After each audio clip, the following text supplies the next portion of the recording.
Witam. Potrzebowałem zamknięte pojemniki, które będę mógł postawić na stole roboczym w warsztacie. W filmie przedstawiam, jak je wykonałem własnoręcznie. Zobaczmy, musimy usunąć naszą etykietę.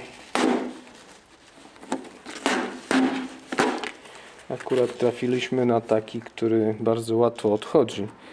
Jednak nawet po usunięciu tej etykiety na pojemniku pozostaje klej, który będzie powodował, że w późniejszym czasie brud będzie się przylepiał. Dlatego rozpuszczalnikiem uniwersalnym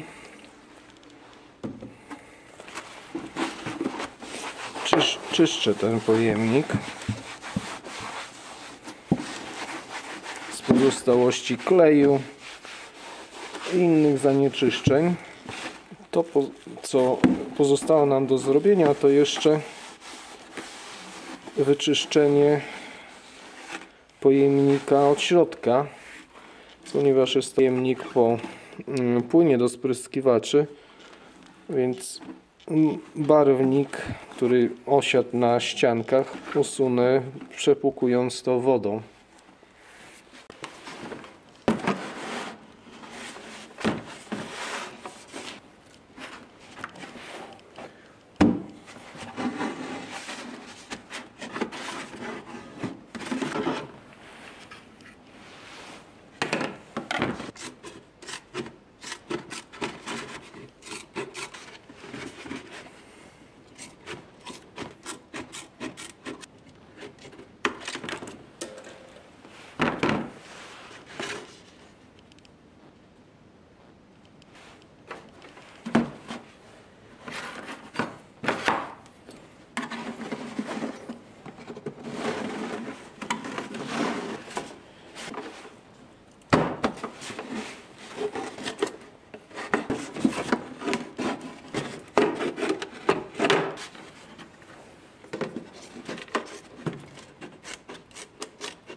Dzięki temu, że ma tutaj